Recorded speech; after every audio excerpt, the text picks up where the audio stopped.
সালাম আলাইকুম। আমরা এখন তিনজনে আসছি রাবার বাগান দেখতে। পাহাড়ি এলোমেলো রাস্তাতে দেখেন রাবার বাগান দেখতে আসছি। আমরা রাবার বাগানের কাছাকাছি এসে বসেছি। আপনাদের এখন রাবার বাগানের বিভিন্ন দৃশ্য দেখাবো। আমরা এখন রাবার বাগানে আসছি, দেখেন রাবার বাগানের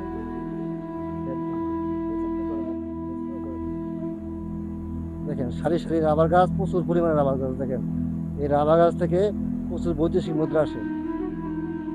দেখেন সারি সারি গাছ, কাদা মাটির রাস্তা দিয়ে আমরা আস্তে আস্তে এলোমেলো ভাবে হেঁটে যাচ্ছি। দেখেন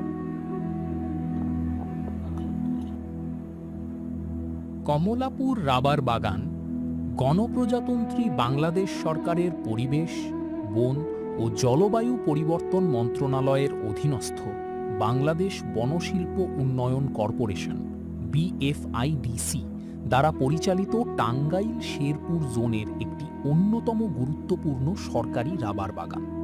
টাঙ্গাইলের মধুপুর উপজেলার প্রাকৃতিক শালবনের ভেতরে এই দৃষ্টিনন্দন বাগানটি অবস্থিত। নিচে বাগানটি সম্পর্কে একটি বিশদ ও তথ্যবহুল প্রতিবেদন উপস্থাপন করা হল। কমলাপুর রাবার বাগান সংক্রান্ত বিস্তারিত প্রতিবেদন। ১. ভৌগোলিক অবস্থান ও পটভূমি। অবস্থান: বাগানটি ঢাকা ময়মনসিংহ মহাসড়কের কাছাকাছি এবং টাঙ্গাইল জেলার মধুপুর উপজেলায় অবস্থিত। পরিচালনা: এটি বিএফআইডিসি কমলাপুর রাবার বাগান কার্যালয়ের সরাসরি তত্ত্বাবধানে পরিচালিত হয়। প্রকৃতি: মধুপুরের লাল মাটির পাহাড়ি টিলা এবং শালবনের প্রাকৃতিক আবহে রাবার গাছগুলো সারিবদ্ধভাবে লাগানো হয়েছে। ২. অর্থনৈতিক গুরুত্ব ও কার্যক্রম: কষ আহরণ, রাবার ট্যাপিং। ভোরবেলা গাছ থেকে তরল রাবার বা কষ লেটেক্স সংগ্রহ করা হয়। সংগৃহীত কষ মাটির পাত্রে জমা করা হয়। প্রক্রিয়াজাতকরণ: সংগৃহীত কষ স্থানীয় কারখানায় নিয়ে অ্যাসিড মিশ্রণের মাধ্যমে জমাট বাঁধা রাবার শিটে রূপান্তর করা হয়। কাঠের ব্যবহার: সাধারণত ৩০-৩৫ বছর পর রাবার গাছগুলোর উৎপাদনশীলতা কমে গেলে সেগুলো কেটে বাণিজ্যিক কাজে, যেমন ফার্নিচার, জ্বালানি বা বোর্ড তৈরিতে ব্যবহার করা হয়। ৩. পর্যটন সম্ভাবনা ও প্রাকৃতিক সৌন্দর্য।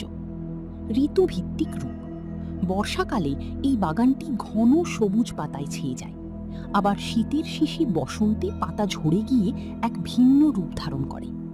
ছায়া ঘেরা পরিবেশ: সমান্তরালভাবে সাজানো শত শত গাছের মাঝখান দিয়ে হেঁটে যাওয়ার জন্য এটি পর্যটকদের কাছে অত্যন্ত জনপ্রিয়।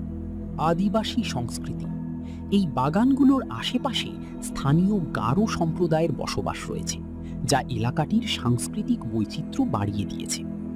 ৪. বর্তমান চ্যালেঞ্জ: পুনর্বনায়ন। পুরনো ও অনুৎপাদক গাছ কাটার পর নতুন করে চারা রোপণের মাধ্যমে বনায়ন ধরে রাখা একটি চলমান চ্যালেঞ্জ। সহযোগী ফসল: নতুন রাবার গাছ বড় হওয়ার আগ পর্যন্ত প্রথম কয়েক বছর বাগানের ফাঁকা জায়গায় আনারস বা অন্যান্য সহযোগী ফসল চাষ করা হয়।